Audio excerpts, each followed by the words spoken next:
स्वागत है आप सभी का एक बार फिर से एग्जैडमी के यूट्यूब चैनल पे। और आज हम लोग डिस्कस कर रहे हैं एनसीईआरटी बुक चैप्टर 1.1 का एक्सरसाइज करेंगे हम लोग। पिछले सेशन में पिछले लेक्चर में हम लोगों ने देखा कि उसके सारे एग्जाम्पल को और एल्गोरिदम क्या होता है और लेमा क्या होता है, ये दोनों बात को हम लोग समझ चुके हैं। कुछ एग्जाम्पल किए थे कि यूक्लिड डिवीज़न मेथड से हम लोग कैसे एचसीएफ फाइंड आउट करेंगे। तो आज एक्सरसाइज में जितने भी क्वेश्चन हैं सबको करने का कोशिश करेंगे यहाँ पे, ठीक है। तो हम लोग सबसे पहले चलते हैं क्वेश्चन नंबर 1 पे। क्वेश्चन नंबर वन क्या बोल रहे हैं? क्वेश्चन नंबर 1 बोल रहा है आपको, क्वेश्चन नंबर 1 बोल रहा है use Euclid's division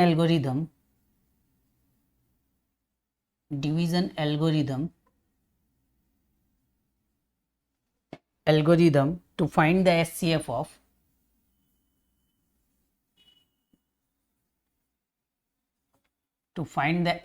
of following। तो इसमें फर्स्ट क्वेश्चन दिया है 135 एंड 225, ठीक है। नेक्स्ट स्लाइड पे सेकंड क्वेश्चन ले लेते हैं। आपका इसमें सेकंड क्वेश्चन दिया है 196 एंड 38220। फिर से नेक्स्ट स्लाइड पे चलते हैं, थर्ड ले लेते हैं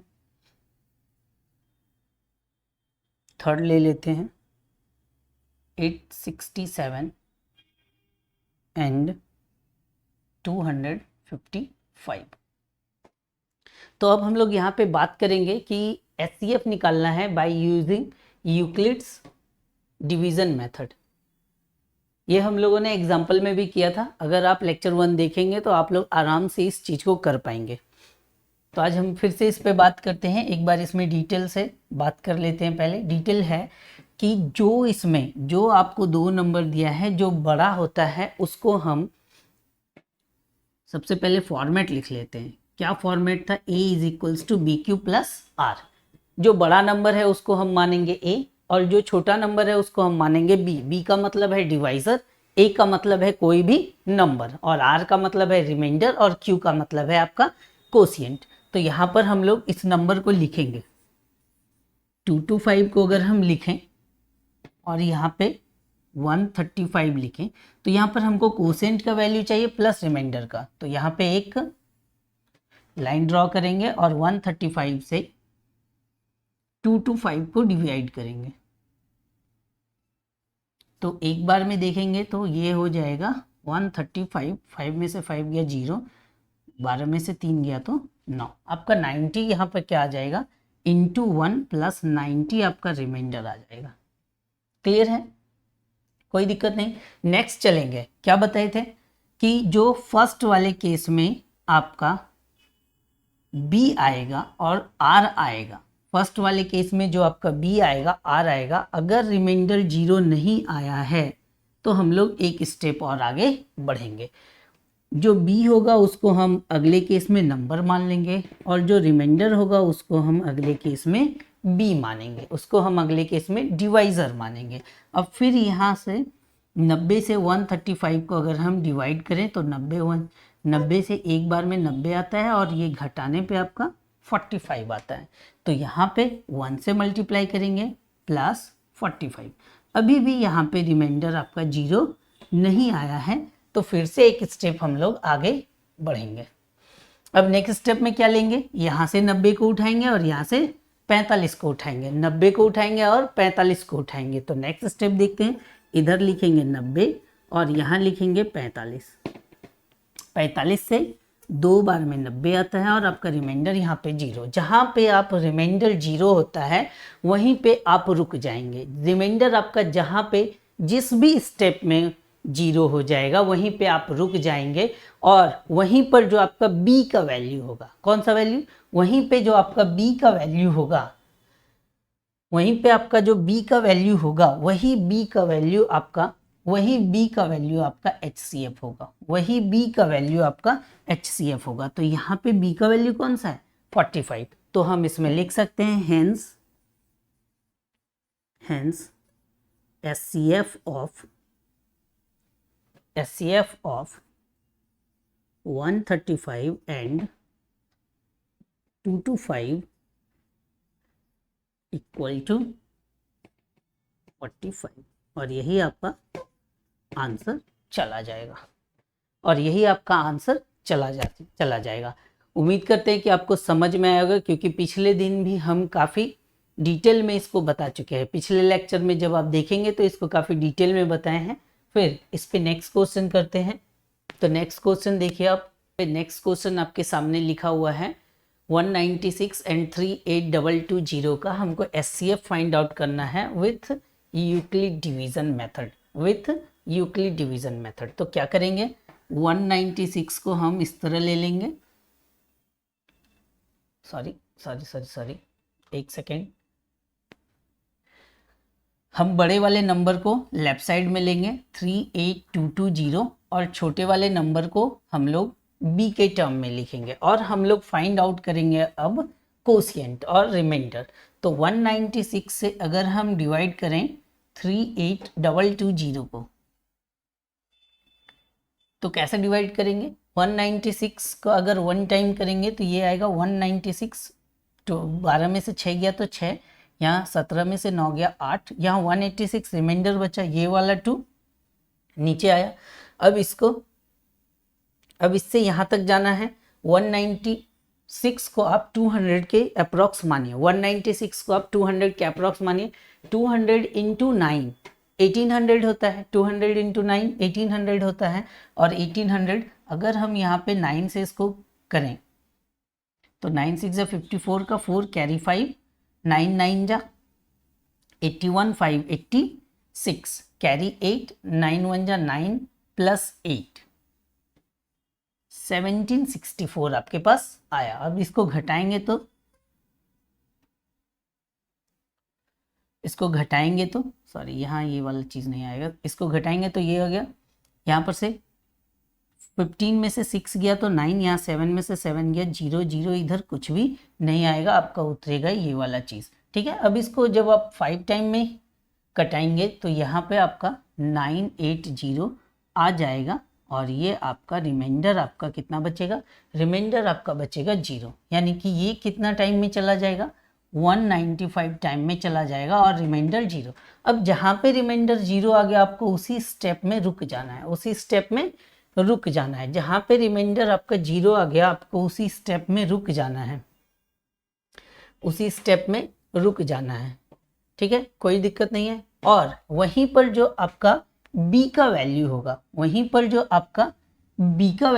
वही आपका HCF होगा। तो b यहाँ यही है। b का मतलब क्या है, b का मतलब है कि आप इसको 196 से डिवाइड कर रहे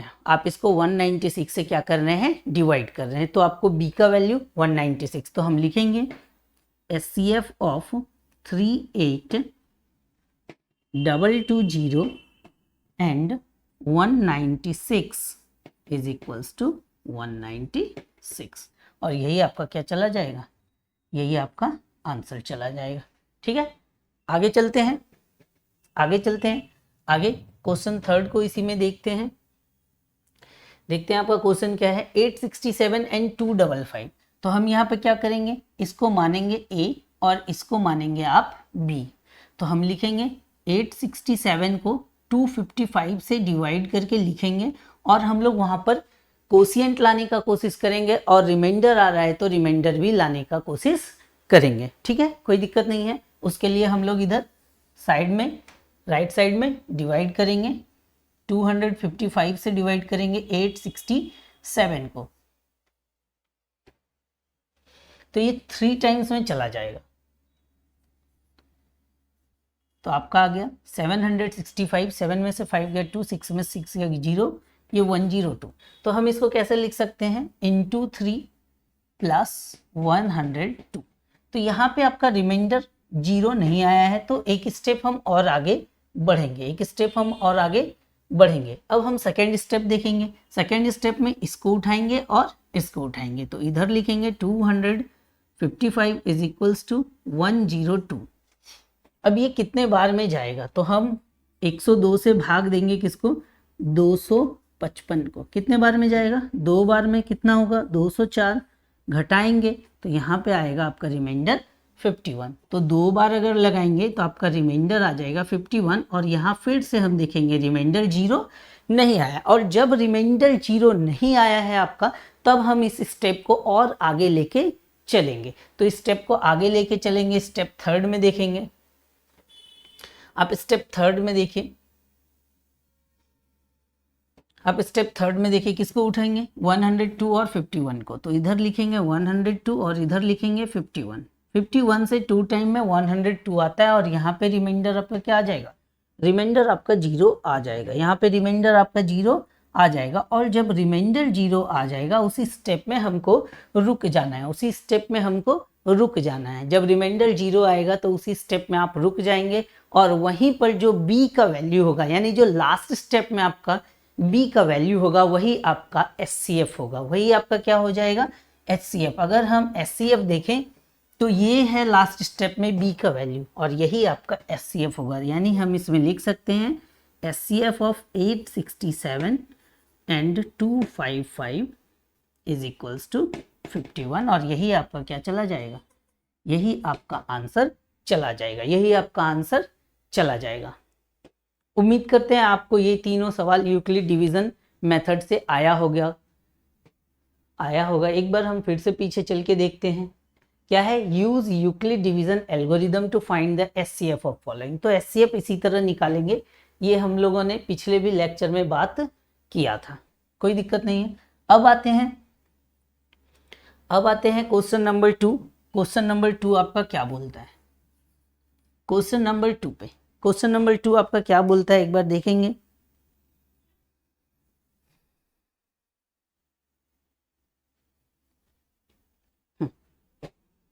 क्वेश्चन नंबर 2 है, सो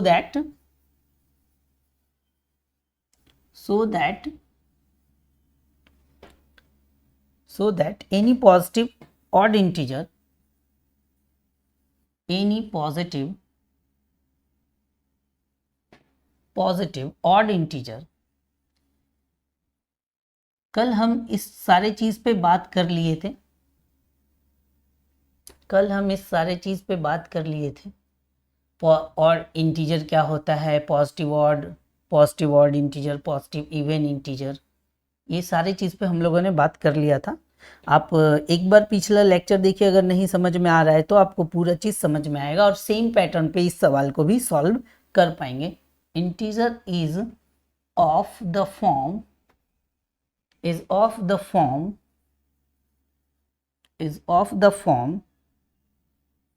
6q plus 1 और 6q plus 3 और 6q plus 5 where q is some integer, where q is some integer।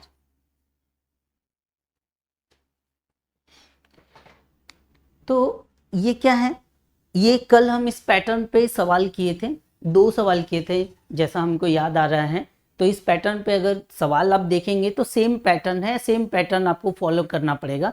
2 method बताए थे, एक क्या बताए थे, एक बताए थे आप वैल्यू को पुट कीजिए, जैसे ऑड इंटीजर का बात कर रहा है। यहाँ पे आप देखिए ध्यान से, यहाँ पे आप देखेंगे तो मेरा जो b का वैल्यू है, यहाँ पर आपको क्लियरली b का वैल्यू कितना दिख रहा है, 6। b का वैल्यू कैसे, ये जो वैल्यू दिया यही b का वैल्यू है, ये जो वैल्यू है यही b का वैल्यू है, ये जो वैल्यू है यही b का वैल्यू है, और ये वाला जो पार्ट है प्लस वाले पार्ट में ये रिमाइंडर का वैल्यू है। ठीक है, तो हमको ऑड पॉजिटिव इंटीजर को किससे डिवाइड करना है, यहाँ पे ऑड पॉजिटिव इंटीजर को हमको 6 से डिवाइड करना है। किससे डिवाइड करना है, 6 से डिवाइड करना है। ऑड पॉजिटिव इंटीजर को हमको 6 से डिवाइड करना है। किससे डिवाइड करना है, 6 से। अगर हम फर्स्ट मेथड का बात नहीं करें, सेकेंड मेथड का डायरेक्ट बात करें, तो हम उसमें कैसे बताए थे, आप सॉल्यूशन को कैसे लिखे? सॉल्यूशन को सबसे पहले लिखे let A be a positive number. कैसे लिखे? A be a positive number, यहीं पर से लिखें व्हेन a is divided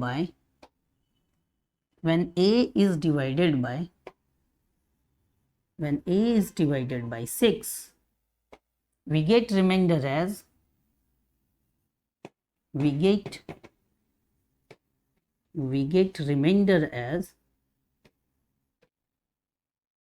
क्या क्या रिमाइंडर होगा? कल भी हम लोग बात किए थे कि रिमाइंडर जिससे डिवाइड कर रहे हैं उससे छोटा ही होगा और वो 0 के बराबर और 0 से बड़ा होगा। यानी अगर हम रिमाइंडर का बात करें तो आपको आएगा 0, 1, 2, 3, 4 और 5, लेकिन 6 आपका कभी भी नहीं आएगा, 6 आपका कभी भी नहीं आएगा। तो यहाँ पर क्या लिखेंगे? तो आपका 0, तो आपका क्या आएगा? तो आपका आएगा 0, 1, 2, 3, 4, 5, यहां तक आपका रिमाइंडर आएगा। इसमें हमको पूछा है ऑड पॉजिटिव इंटीजर, कौन कौन सा है? 1, 3, 5। तो हमको 3 केस देखना है, हमको ज्यादा केस देखने का जरूरत नहीं है। हमको ऑड पूछेगा तो ऑड का बता देंगे, इवन पूछेगा तो इवन नंबर को लेके बता देंगे। और ये सारा का सारा आपका किसका वैल्यू है बच्चा? ये सारा का सारा आपका आर का वैल्यू है, ये सारा का सारा आपका आर का वैल्यू है। क्लियर है? आगे बढ़ते हैं, करने का कोशिश करते हैं। हम यहाँ पे क्या देखें? ऑड पॉजिटिव इंटीजर अगर हम देखें, ऑड पॉजिटिव इंटीजर अगर हम देखें, ऑड पॉजिटिव इंटीजर बहुत सारा होगा, लेकिन मेरे पास जो रिमाइंडर का वैल्यू आया है वो 1 आया है, 3 आया है और 5 आया है। क्लियर है? जब हम 1 को 6 से डिवाइड करेंगे, 1 को 6 से डिवाइड करेंगे, कितना रिमाइंडर आएगा? 1 आएगा। हाँ, 6 से अगर 1 को डिवाइड करें तो ये 0 टाइम में 0 चला जाएगा, रिमाइंडर आपका 1 आएगा। अगर 6 से हम 3 को डिवाइड करेंगे, ये 0 टाइम में जाएगा और यहाँ 0 आएगा, आपका 3 आंसर आएगा। अगर 6 से 5 को डिवाइड करें तो यहाँ आपका 0 टाइम में चला जाएगा और यहाँ 0 आएगा और रिमाइंडर 5 आएगा। यानी हम क्लियरली देख सकते हैं, 3 केस बना सकते हैं। क्या? जब रिमाइंडर 1 हो, जब रिमाइंडर 3 हो, जब रिमाइंडर 5 हो, तो 3 केस बनाएंगे। जल्दी जल्दी से हम लोग केस बनाना स्टार्ट करते हैं। तो यहाँ है केस 1। क्या है केस 1 बेटा? केस 1 में क्या लेंगे? When r is equals to 1। तो हम क्या लिख सकते हैं? किसी भी नंबर को इस फॉर्मेट में लिखना है, bq प्लस r। अब हम a को a ही रहने देते हैं, b के जगह पे 6 लेना है। q तो कोई भी इंटीजर है, q तो आप कुछ भी रख सकते हैं। क्लियर है? q चेंज होते रहेगा हर हमेशा, बट ये जो r का वैल्यू है यहाँ 1 रखेंगे। तो यहाँ देखेंगे कि ये वाला जो वैल्यू आ रहा है, ये जो आपका वैल्यू आ रहा है बेटा, ये जो वैल्यू आ रहा है टोटल, ये क्या आ रहा है? ये क्या ऑड आ रहा है क्या?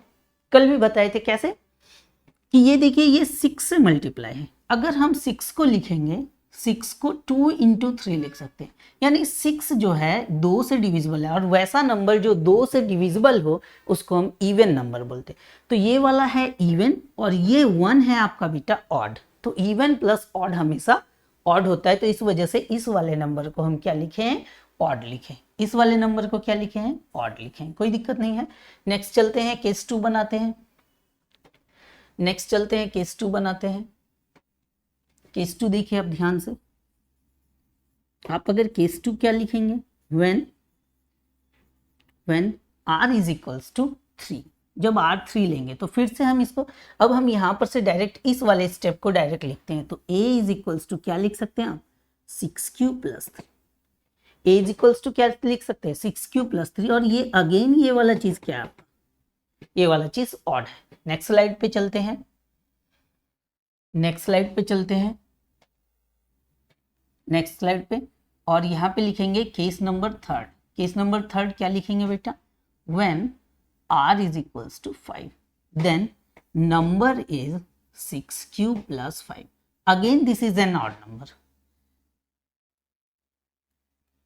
फिर से ये वाला आपका क्या हो जाएगा? ये वाला आपका ऑड आ जाएगा। तो हम क्या देख रहे हैं, हम देख रहे हैं clearly we see that every odd positive integer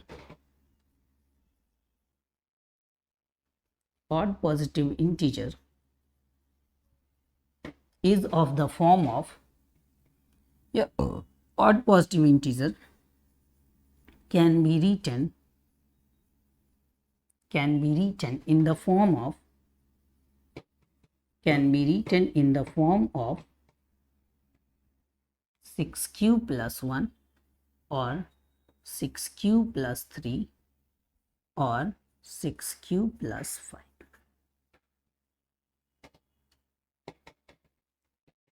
okay, ये जैसा हम लोगों ने कल क्वेश्चन किया था सेम टाइप से ये क्वेश्चन आपको करना है, केस बना लेना है। अगर ऑड पॉजिटिव इंटीजर के बारे में पूछेगा तो आपको ऑड पॉजिटिव इंटीजर लेना है, अगर आपको इवन पॉजिटिव इंटीजर के बारे में बोलेगा तो इवन पॉजिटिव इंटीजर लेना है। ध्यान रखने वाली बात है इसमें कि हम लोग b किसको मान रहे हैं, वो आपको क्वेश्चन में ही दिया रहेगा। जैसे हम इस क्वेश्चन में बात करें तो यहाँ पर b का वैल्यू आपको क्या दिया गया है, b का वैल्यू 6 दिया गया है और पॉजिटिव ऑड इंटीजर का बात किया गया है। तो ये दोनों बात अगर आप ध्यान रखेंगे तो क्वेश्चन को आप क्या कीजिए, क्वेश्चन को आप बार बार प्रैक्टिस कीजिए तो आपके बोर्ड में अगर आएगा तो आप आराम से इसको सॉल्व कर सकते हैं इस तरह से। ठीक है, आगे बढ़ते हैं, क्वेश्चन नंबर 3 पे चलते हैं हम लोग। क्वेश्चन नंबर 3 क्या बोल रहे हैं, क्वेश्चन नंबर 3 कॉन्सेप्चुअल क्वेश्चन है। क्या है, N army contingent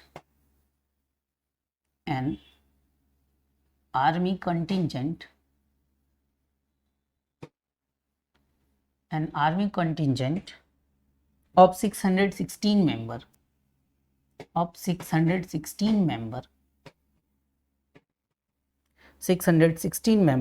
is to march behind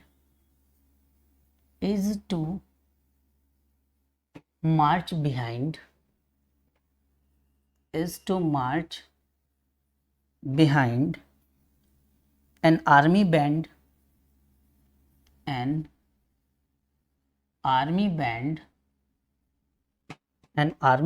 of 32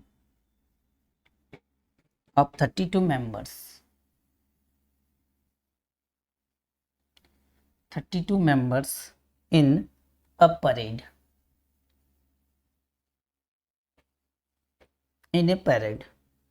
The two groups are to march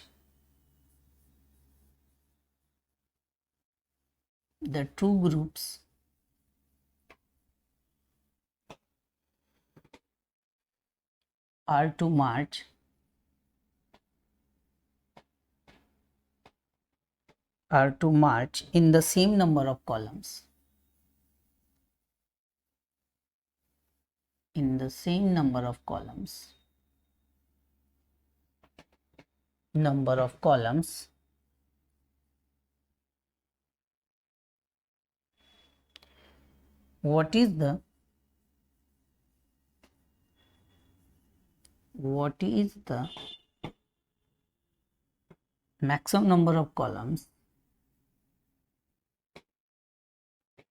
What is the maximum number of columns?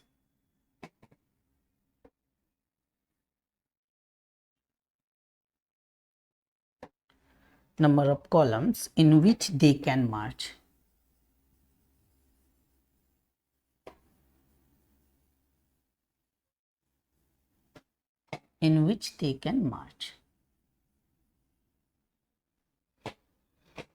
ये देखिए, देखने में क्वेश्चन काफी बड़ा लग रहा है लेकिन ऐसा कुछ भी बात नहीं है। क्वेश्चन में आपको समझना है, कल भी आपको समझाए थे, पिछले लेक्चर में आपको समझाए थे कि जब भी क्वेश्चन में मैक्सिमम और मिनिमम 2 वर्ड आपको अगर लिखा हुआ हो तो मैक्सिमम जहाँ भी लिखा हुआ होगा मैक्सिमम टाइम वहाँ पे एचसीएफ ही करेंगे, और जहाँ मिनिमम का बात होगा वहाँ पे हम लोग एलसीएम करेंगे। क्लियर है? तो हम लोग सीधा सीधा यहाँ पे क्या करेंगे, सीधा सीधा यहाँ पे एक वर्ड पे फोकस करेंगे कि यहाँ वर्ड क्या लिखा हुआ है। तो यहाँ देखिए, an army contingent of 616 member is to march behind an army band of 32 member, यानी 32 मेंबर के पीछे 616 मेंबर को मार्च करना है। ठीक है, तो ये सब एक कॉलम में लगे हैं।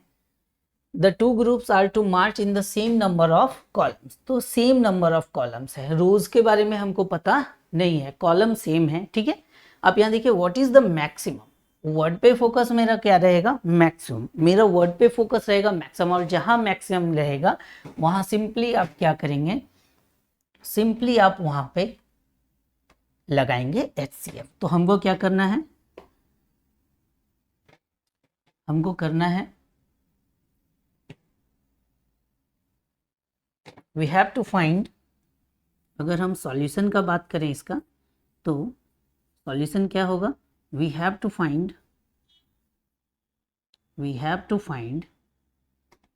HCF of 32, HCF of 32 and 660। Simply हमको क्या करना है, HCF। बट HCF जो करना है वो यूक्लिड डिवीजन मेथड से करना है।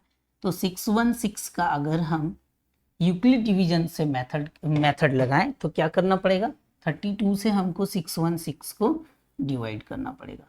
तो यहाँ पे देखिए, अब ध्यान से, यहाँ पे 32 बन जा 32, यहाँ गया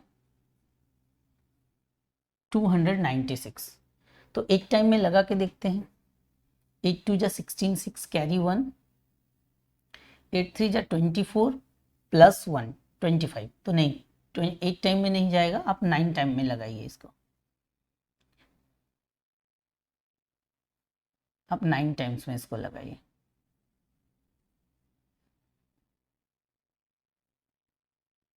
तो यहाँ पे 9 टाइम्स में लगाने पर 288 आया, तो 8 यहाँ पे रिमाइंडर बचा, तो हम क्या लगाएंगे, 32 इंटू 9 प्लस का 8। तो यहाँ अभी देखेंगे रिमाइंडर 0 नहीं आया है, तो हम लोग नेक्स्ट स्टेप को प्रोसीड करेंगे। तो नेक्स्ट स्टेप लेंगे, क्या लेंगे बेटा, यहाँ से 32 और यहाँ पर से 8।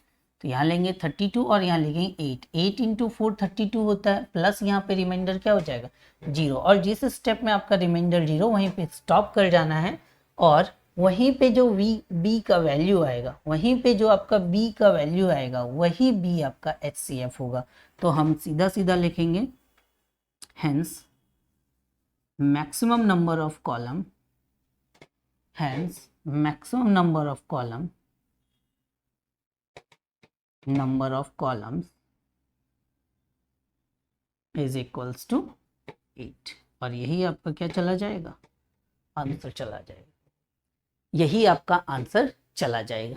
ठीक है, ये बात हम लोग कल भी कर चुके थे, पिछले लेक्चर में हम लोग कर चुके थे। आज हम लोग यहाँ पर से आगे बढ़े, चैप्टर 1.1 के सारे क्वेश्चन हम लोग करने वाले हैं। अब हम लोग क्वेश्चन नंबर 4 पे चलते हैं, क्वेश्चन नंबर 4 पे चलते हैं। क्वेश्चन नंबर 4 देखेंगे क्या कहता है, question number 4,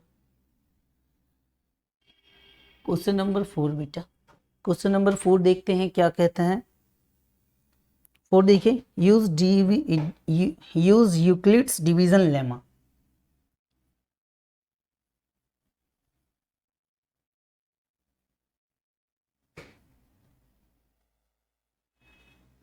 Euclid's division lemma, तो दो तरह का चीज बताए थे, एक एल्गोरिदम और एक lemma.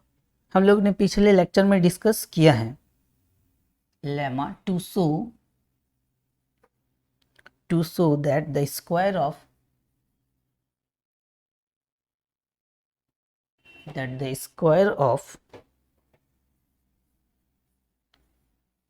of any positive integer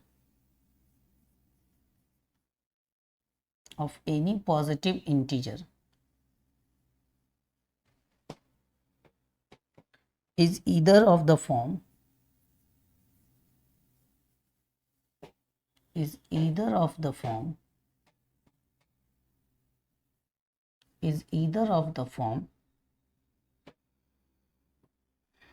3m or 3m plus 1 for some integer m, for some integer m। ठीक है क्या? कोई दिक्कत हो रहा है? कोई दिक्कत यहां तक? चलिए यहाँ पे हम लोग इस क्वेश्चन को सॉल्व करने का कोशिश करते हैं। तो यहाँ पे लिखा हुआ है आपके पास एक पॉइंट लेमा। लेमा क्या होता है? लेमा एक प्रूवन स्टेटमेंट होता है।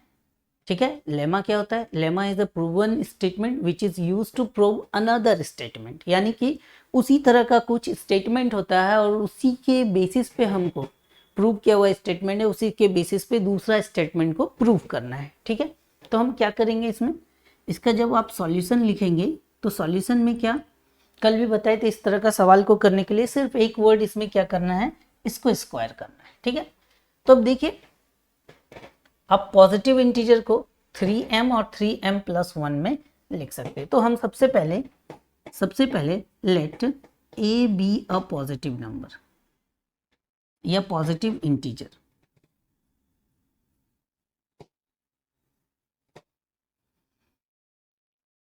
Positive integer, then a can be written as bq plus r।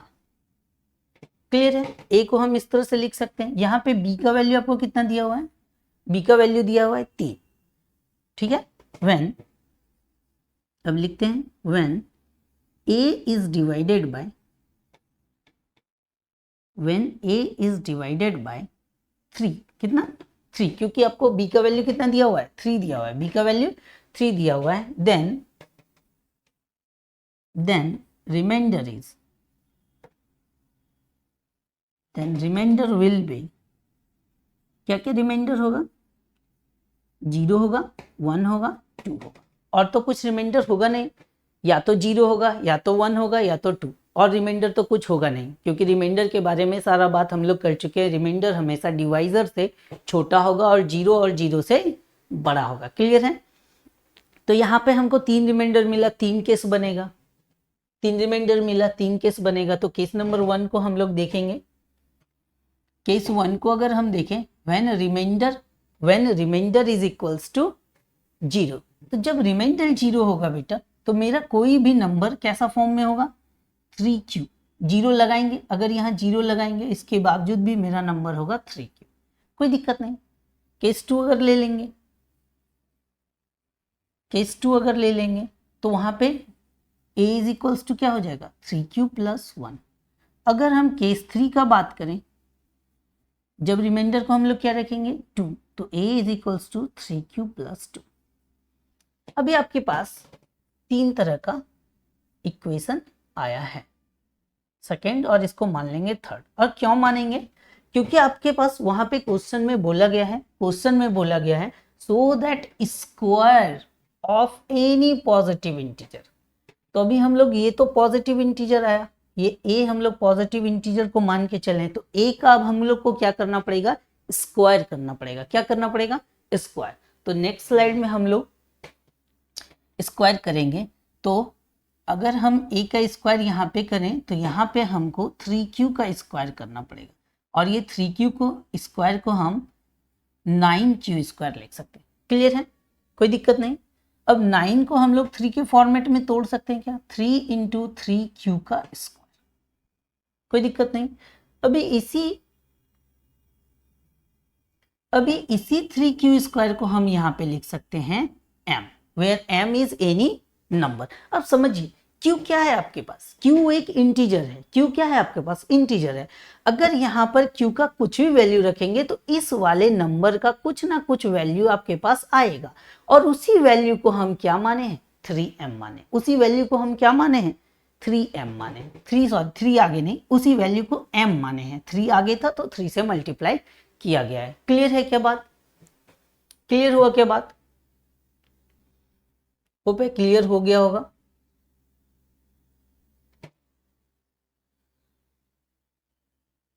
Same second वाले में करेंगे तो अगर सेकेंड वाले में करेंगे, सेकेंड वाले केस को अगर हम देखें, सेकेंड मतलब ये वाला, इसका स्क्वायर अगर हम करेंगे तो क्या आएगा आपके पास बेटा, तो A square is equals to 3q plus 1 का होल स्क्वायर। जब हम इसको एक्सपेंड करेंगे तो आपके पास आएगा result 9q square plus 3 to जा 6q एंड प्लस 1।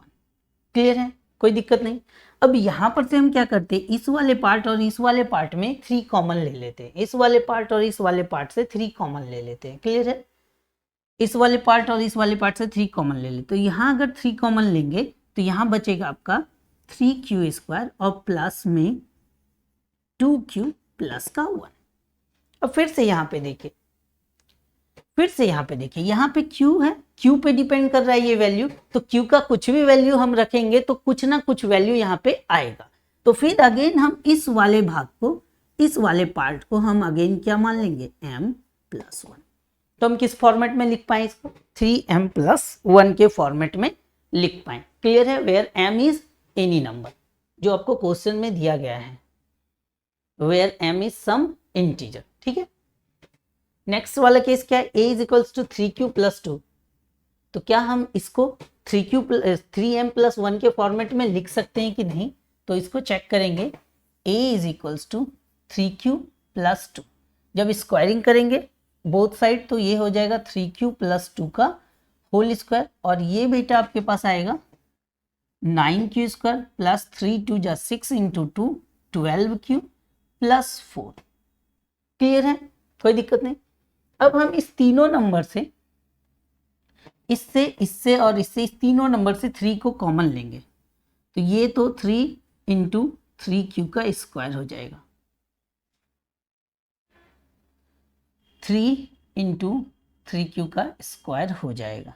क्लियर है, ये वाला 3 इंटू 4q हो जाएगा। बट ये वाले नंबर को क्या करेंगे, इस वाले नंबर को हम क्या ऐसे लिख सकते हैं क्या, 4 को हम 3 प्लस 1 लिख सकते हैं क्या, कोई प्रॉब्लम नहीं है। तो हम इस तीनों से 3 कॉमन ले सकते हैं, तो यहाँ 3 कॉमन लीजिए, तो 3 कॉमन लेने पे 3q स्क्वायर प्लस 4q, और यहाँ से जब 3 ले लेंगे तो बेटा 1 बचेगा और प्लस का 1। अभी यहीं पर बात आपका आ जाता है कि इस वाले पार्ट को फिर से हम क्या एज्यूम करेंगे, तो फिर से इस वाले पार्ट को हम m एज्यूम करेंगे और प्लस 1। ठीक है, क्यों m एज्यूम करेंगे, 2 बार बता चुके, तीसरा बार फिर से है कि q का कुछ वैल्यू रखने पे कुछ ना कुछ वैल्यू आएगा, और वही वैल्यू कुछ ना कुछ इंटीजर होगा। तो वही m को हम यहाँ पे क्या माने हैं बेटा, m को माने हैं इंटीजर, तो वही m आपका 3m प्लस 1 हो गया। तो हम क्या लिख सकते हैं, हम लिख सकते हैं बेटा, हम लिख सकते हैं hence any positive integer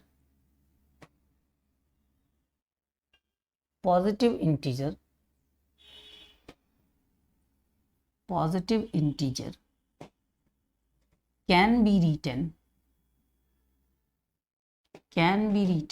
in the form of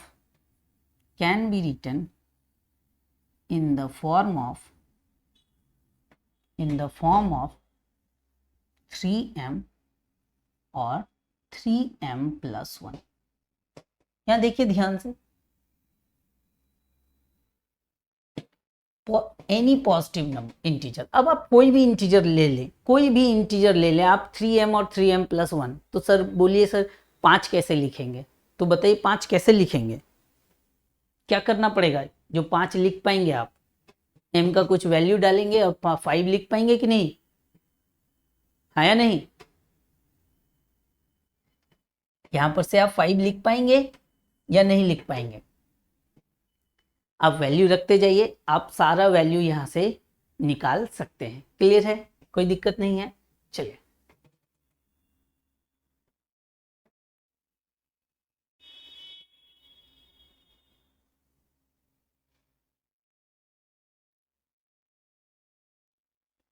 अब हम लोग चलते हैं नेक्स्ट क्वेश्चन पे। क्वेश्चन नंबर है आपका 5।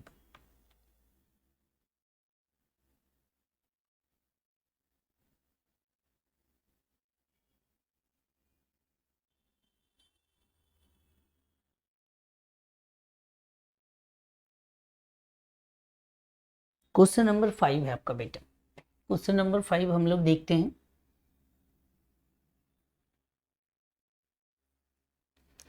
क्या है? Use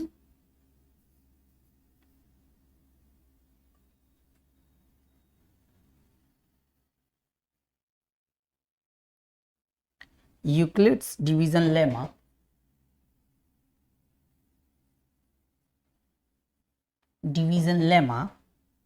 to show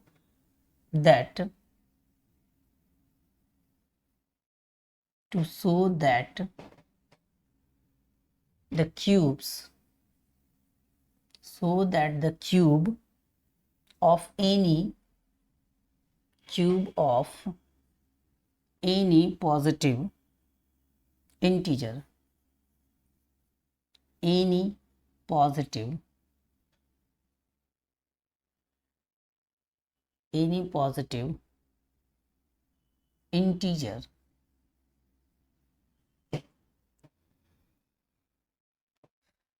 integer is of the form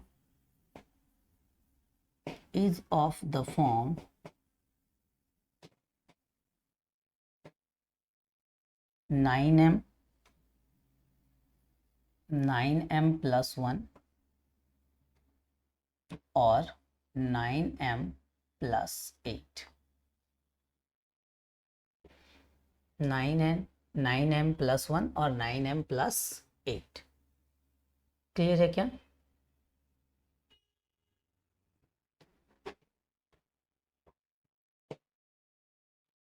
nine M plus 1 और 9m plus 8 हमको यही शो करना है। यहाँ पे शो क्या करना है कि हम किसी भी पॉजिटिव इंटीजर का क्यूब करेंगे। तो क्या करेंगे बेटा? क्यूब करेंगे तो वो 9m plus 1 9m plus 8। यहाँ पे सबसे पहले हम लोग ध्यान देंगे कि यहाँ पे जो मेरा b है, जो मेरा बेटा यहाँ पे b का वैल्यू है, वो b का वैल्यू कितना है? 9। b का वैल्यू कितना है? 9। b का वैल्यू 9 है। इसका मतलब आपके पास रिमाइंडर जो आने वाला है वो 0 1 2 3 4 5 6 7 8 ये आने वाला है। आपका रिमाइंडर क्या आने वाला है? इतना। अगर रिमाइंडर इतना आएगा तो हम किसी भी नंबर को, सपोज कीजिए a, जो पिछले बार में कर रहे थे a, अगर उसको हम लिखें किसके फॉर्मेट में बेटा? bq प्लस r के फॉर्मेट में, तो हम a को क्या क्या लिख सकते हैं? इसको लिखेंगे 9q, इसको हम लिखेंगे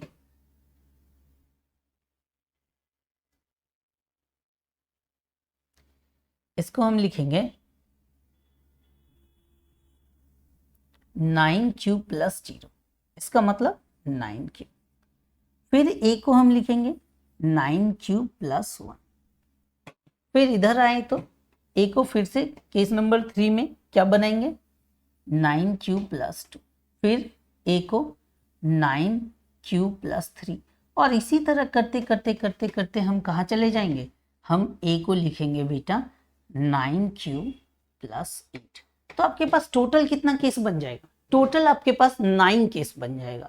और 9 केस को करने में बहुत ही ज़्यादा समय और बहुत ज़्यादा मेहनत लग जाएगा। तो हम क्या करेंगे? क्यूब करना है। किसका क्यूब करना है बेटा? हर बार 9 है बी में तो इसका क्यूब करेंगे। तो क्या होगा? 9 इंटू 9 इंटू 9, ये आपका क्यूब आएगा। अगर हम यहाँ क्या देख रहे हैं?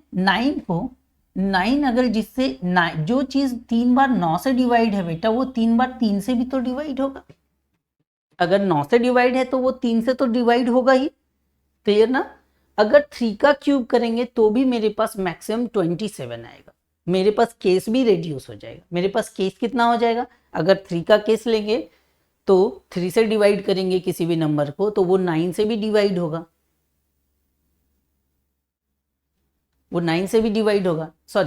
सॉरी जो 9 से डिवाइड हो रहा होगा वो ऑब्वियसली 3 से डिवाइड होगा। क्लियर है? जो 9 से डिवाइड हो रहा है वो 3 से तो डिवाइड होगा ही। 3 से डिवाइड करने पर एक चीज हमको आ जाएगा, एक चीज हमको होगा कि हमको कम यहाँ पे केस लेना पड़ेगा, बस 3 केस में मेरा काम खत्म हो जाएगा। और उसी से हम शो कर देंगे इस वाले बात को कि किसी भी हम पॉजिटिव इंटीजर के क्यूब को 9m 9m+1 और 9m+8 के फॉर्म में लिख सकते हैं। क्लियर है? कोई दिक्कत नहीं। तो इस वाले आइडिया को हम रिजेक्ट करेंगे। हम आइडिया कौन सा लगाएंगे? हम आइडिया लगाएंगे कि late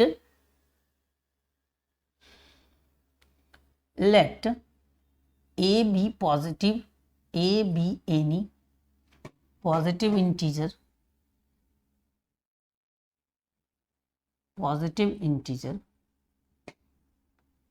when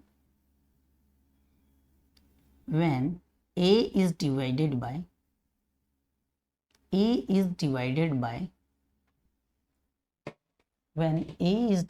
by 3, when a is divided by 3, then the remainder is 0, 1, 2. Then the remainder is 0, 1, 2. And हम यहाँ पे केस कौन सा बनाएंगे? केस 3 बनाएंगे।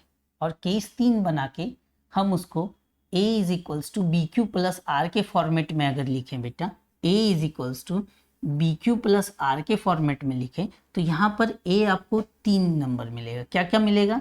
सबसे पहले तो मिलेगा 3q, ठीक है, दूसरा मिलेगा 3q प्लस 1 और तीसरा मिलेगा 3q प्लस 2। क्लियर है?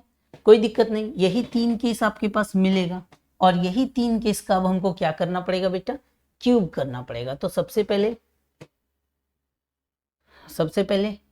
a is equals to 3q का क्यूब करेंगे तो a का क्यूब हो जाएगा इधर, तो इधर हो जाएगा 27q का क्यूब। 27 को हम 9 को अलग कर लेते क्योंकि हमको नंबर को 9 के फॉर्मेट में लिखना है। 9m 9m+1 9m+8 हमको किस फॉर्मेट में लिखना है बच्चा? हमको 9m 9m+1 और 9m+8 के फॉर्मेट में लिखना है। 9m 9m+1 तो इसको हम इंटू 3q का क्यूब लिख सकते हैं क्या? अब इसी बात को कितना बार बता चुके, q का तो कोई वैल्यू आ ही जाएगा, जहां q का कोई वैल्यू आ जाएगा और वो पूरे वैल्यू को हम क्या मान लेंगे? m। तो इसको हम सीधा सीधा सिंपली क्या लिख सकते हैं? m लिख सकते हैं। क्लियर है? अगर हम केस 2 में बात करें जहां a इज इक्वल्स टू आपके पास क्या है बेटा? 3q प्लस 1 है ना। a इज इक्वल्स टू आपके पास क्या है? 3q plus 1। इस वाले केस में अगर हम चलें और दोनों का क्यूब करें, अगर हम इसका क्यूब करें तो क्या आ जाएगा आपके पास? 3 3 जा 9 3 जा 27q का क्यूब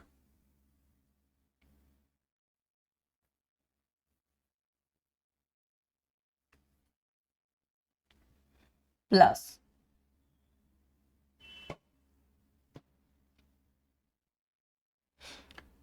अब क्या लिखेंगे? 3a²b। क्या होता है फॉर्मूला में? 3a²b। तो 3 इंटू a के जगह पे आप किसको लेंगे? 3q। तो 27q²। यहाँ पे आ जाएगा आपका 27q² प्लस क्या होता है बेटा? 3b² है। 3 3 जा 9q। फिर आपके पास क्या हो जाएगा? प्लस का 9q और फिर 1 का क्यूब 1। हम यहाँ पे a प्लस b का होल क्यूब लगाएं। क्या होता है? a³ प्लस b³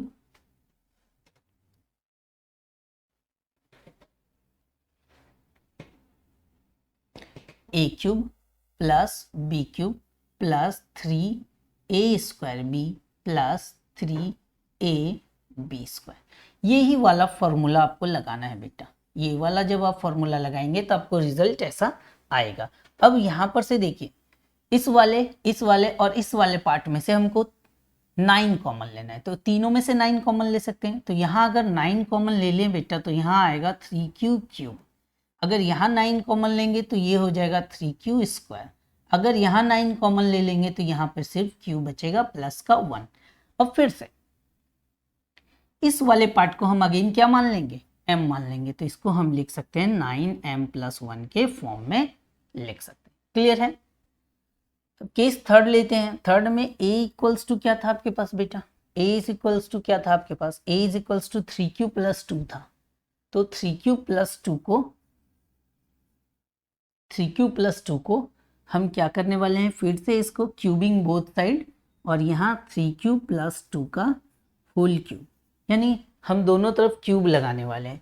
तो क्यूब लगाने के बाद आपके पास क्या आएगा बेटा, यहाँ पे 27q का क्यूब आएगा, प्लस 3 इंटू 3 का स्क्वायर यानी 9, 27 इंटू 2 यानी 54 क्यू स्क्वायर आएगा, प्लस आपके पास क्या आएगा 3a 9 इंटू 4 36 क्यू आएगा, और फिर आपके पास आएगा 2 का क्यूब यानी कि 8। आपके पास ये आ जाएगा, ये रिजल्ट आ जाएगा। अब इस रिजल्ट के बाद हम लोग क्या करेंगे, अगेन वहां पे 9 को कॉमन लेंगे सबसे। अगर हम 9 को यहाँ से कॉमन लेंगे तो 3q का क्यूब हो जाएगा, यहाँ पे 3q का क्यूब हो जाएगा, प्लस यहाँ से अगर 9 लेंगे 9 इंटू 6 54, तो यहाँ पे हो जाएगा आपका 6q स्क्वायर। फिर यहाँ पे बेटा 9 इंटू 4 36, तो यहाँ पे ले लेंगे 4q 36। फिर आपका 8 को आप छोड़ देंगे, 8 को आप छोड़ देंगे क्योंकि वो 9m+8 के फॉर्मेट में लिखने के लिए किसी भी क्यूब को बोला है। तो अब ध्यान से देखिए यहाँ पे अगेन, फिर इस वाले नंबर को हम क्या मान लेंगे, m मान लेंगे। तो हम इसको लिखेंगे 9m+8। क्लियर है। हेंस हम लोग लिख देंगे hence any positive integer, hence any positive integer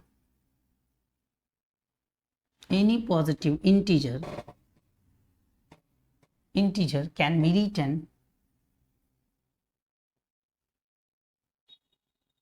be written in the form of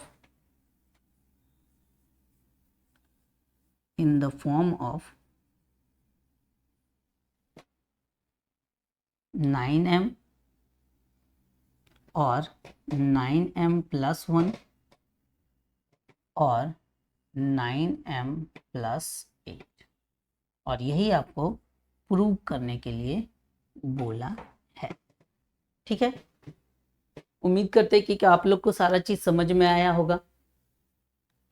हम लोग नेक्स्ट लेक्चर में हम लोग बात करेंगे एक्सरसाइज 1.2 इंट्रोडक्शन, और उस पर कुछ सवाल लाने का। ठीक है। हम लोग एनसीईआरटी बुक फॉलो कर रहे हैं। आप लोग से उम्मीद है इसको गो थ्रू होइए, पूरा पढ़िए और समझिए, और बोर्ड में अच्छे मार्क्स से पास होइए। Thank you.